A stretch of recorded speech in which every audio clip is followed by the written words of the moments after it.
अरे एसओ साहब आप कैसे? Welcome welcome. आपको देखकर इतनी खुशी हो रही है सर। उम्मीद है कि अब आप पक्का हमारे पास ही वापस आ गए। शुक्रिया। पक्का तो जरूर है, लेकिन शायद वापसी के लिए नहीं। मतलब?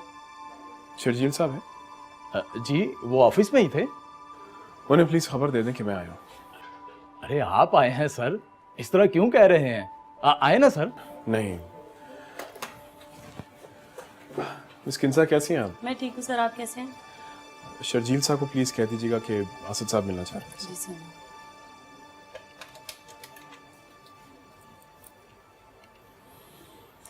सर असद साहब आए हैं आपसे मिलने। जी सर। जी ओके सर, ओके सर, वो आपको कमरे में बुला रहे हैं। Thank you. लेकिन अब्बा की और बेटा तुम्हारी निगाह भी झुकी हुई है आज पहली दफा।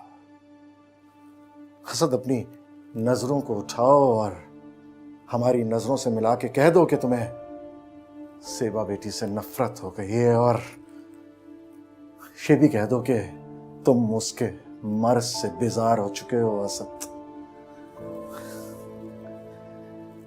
असद तुम ये कह दो हमसे कि अब तुम्हें हमारी ज़ेबा बेटी से बिल्कुल भी मोहब्बत नहीं रही, तो हम अपनी नजरें झुका देंगे और तुम्हारे फैसले के आगे अपना सर तस्लीम खम कर देंगे।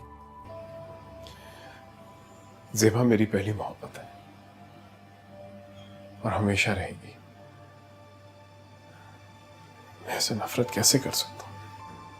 तो फिर ये सब तुम क्या कर रहे हो? क्या तुम्हें यकीन नहीं रहा खुदा पर? हो सकता है बेटा कि खुदा हम पर मेहरबान हो जाए और ज़ेबा को लौटा दे।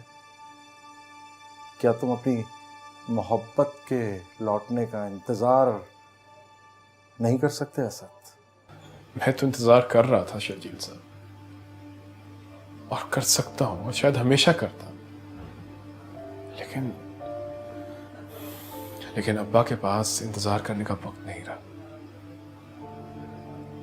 उनकी तबीयत पहले ही नहीं संभल रही थी, और अब उन्हें मेरा भी लोड लग गया। वो जाने से पहले मुझे खुश देखना चाहते हैं। उन्हें मुझे अकेला छोड़ने से डर लग रहा है। मुंह से तो कुछ नहीं बोलते, मगर उनकी आंखों में जो तकलीफ, जो दर्द हमेशा होता है, मुझसे बहुत कुछ कह जाते हैं। ओह, फिर तो तुम भी मजबूर हो असद, और तुमसे मजीद दिलतजा करना बेटा नाइंसाफी होगी तुम्हारे साथ।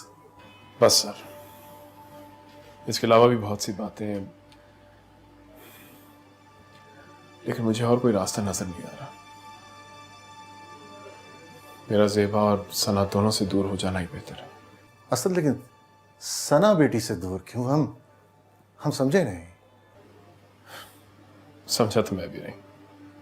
छोड़िए, बस मुझे मेरे रास्ते पे जाने दीजिए, और अगर हो सके तो माफ कर दीजिएगा।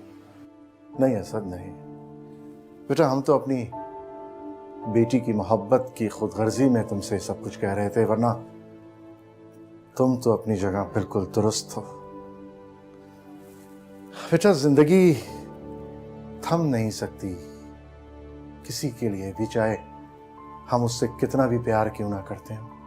बेटा, ये दुनिया गर्दिश पर कायम है, ये कभी भी रुक नहीं सकती। तुम जो कर रहे हो बेटा बिल्कुल ठीक ही कर रहे हो, और हमें तुमसे कोई शिकवा नहीं। Thank you.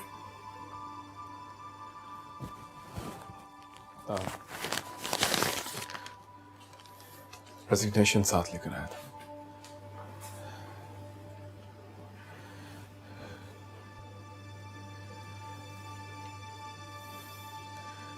तलाक के कागज जब आ जाएंगे तो मैं आपको पहुंचा दूंगा।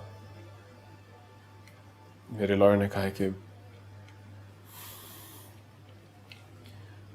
है कि ज़ेबा की इस हालत में उन्हें उसके लीगल गार्डियन के पास पहुंचा दें।